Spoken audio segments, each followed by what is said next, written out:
Okay, this is Mr. Redding's classroom, and I didn't see any reason for you to look at me while I talk. We're going to let you look at that view there while I talk about canvases and surfaces that you paint and what you should do to prepare that surface before you actually paint it. And since I love my watercolors, I'm going to start with watercolor paper. And the beautiful thing about watercolor paper is you don't really have to prep it. It comes prepped for you. It comes in weights, up to 400-pound heavy paper that's just beautiful. And it comes in press style, hot press, which is flat, and cold press, which has a beautiful flowing granular texture. Very random, and is a beautiful way to enhance your painting from the texture of that paper. And you can also find that when drawing in different types of paper, how heavy the paper is. And paper comes as a ready-to-use canvas, is what I guess I could say. And that's pretty cool, right? That you don't have to do anything to prep it.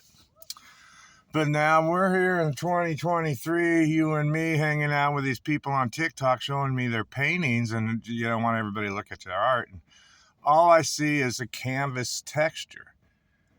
And a canvas texture is a dotted pattern from spraying a light gesso coat on a muslin cloth or a cheap fabric of some sort. And you just see that tessellation of dots. And coming from a college point of view, okay, from a degree in fine arts and painting, my BFA is in fine arts painting, I will tell you that in every class I had in painting, there's probably about 5 of them, just in acrylics and oils, mostly in oils, really. There goes a dog and a kiddo, huh?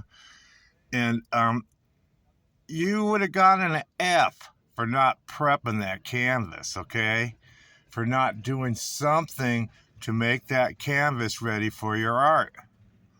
And I can tell you, I can see in Pablo Picasso's little blue series, I've seen some of his works where I see the texture of the canvas, and here's one of the world's most famous, richest artists ever.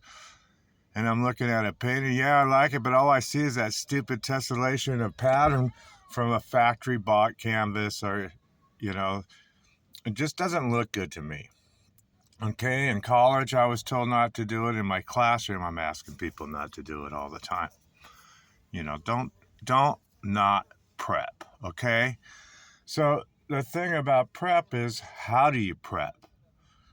And I'm going to tell you, there's an unlimited number of ways to prep. You can prep by simply putting 3-4 coats of gesso on it. You can add marble dust to your gesso. You can do an encasto. Many people have gone to using drywall muds for textures first because it has nice glues in it and it adheres well to the canvas. You can use anything you can think of for texture. Think about nature. How could you use nature for texture? Maybe using leaves. One of the things that was really cool, and this guy got busted copying masterpiece artists, and he'd do a Rothko. And Rothko was a kind of guy, he'd paint on the floor, and that canvas would pick up the old wood floor pattern, these 6-inch planks or whatever. So this artist who would do fake Rothkos would do that too. He'd go out on a footbridge or something and find some way to create that same texture. So you're creating texture from behind. Did Rothko mean to do that? Did he mean for his floor texture to come through into his paintings?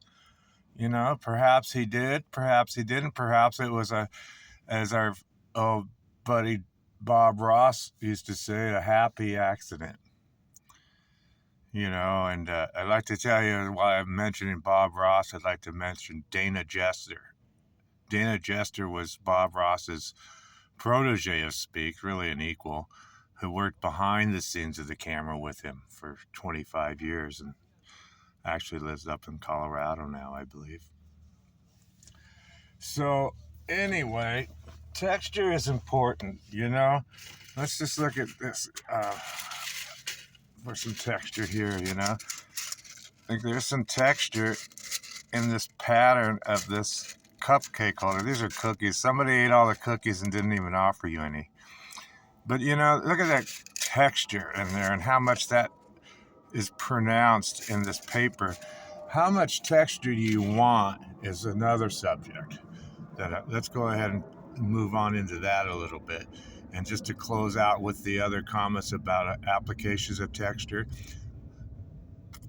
take a painting class at a local college, community college, or university, anywhere. You know that they have the best facilities, studios that you can not duplicate very often at home because they've got the money to provide you with wonderful studio space. So maybe take a class on just doing textures, see how many there are. I met the one guy, and you know, I meet famous artists all the time and barely remember many of their names because I'm such a dork. But you can look this guy up. He's famous. Two guys. One guy, Robert, did circles folding in a circle and used text for texture to create texture in his paintings by using visual text inside of those images. And this other dude, he was from Africa. I met him, I think maybe in New York or something. He was standing in front of his painting, laughing. He said, "I can't believe these people are buying my paintings." And, you know, he's laughing. He's got this beautiful color on a white canvas. I don't even know if he prepped his canvas or not. Because what he did for texture was he picked up a pile of elephant poop and he threw it at the canvas. And that's his painting. He used texture from nature.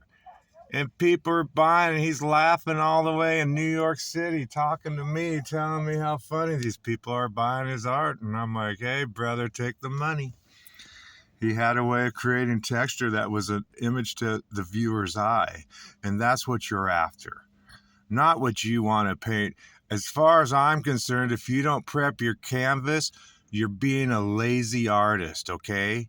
If you're not taking the time to make sure that your painting is what stands out and not some fabric, then I don't know why I'm spending time on here except to give you a hard time, which I've already done.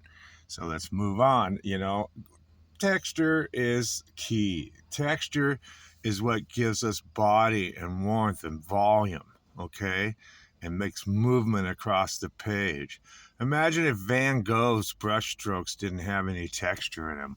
What if Peter Max didn't just dip those brushes heavy into those colors and leave that color behind for texture? But always when you go out, see if these famous artists got rid of that production produced texture of a canvas. That's what I'm talking about. You know, a guy like Lichtenstein, he took those dots and created texture of his own by creating images out of dots, right? By blowing them up from commercial photography for commercial art. And that's the way he created visual texture. So there's physical texture and visual texture. I kind of wonder when and where you need them. On the papers you buy, you seem to get their texture and it's fine to use. In pastels and colored pencils and watercolors, your texture is provided for you. But on a regular store-bought canvas or a muslin one you stretch yourself,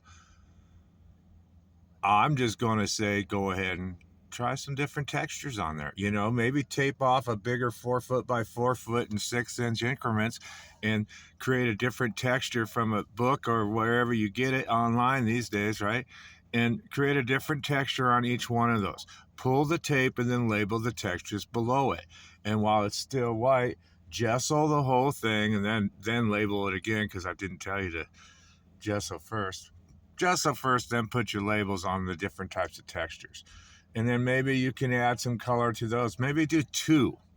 You do them side by side. One of them stays white with gesso on it. And then the next one over, you can experiment artistically with color and whatever you want.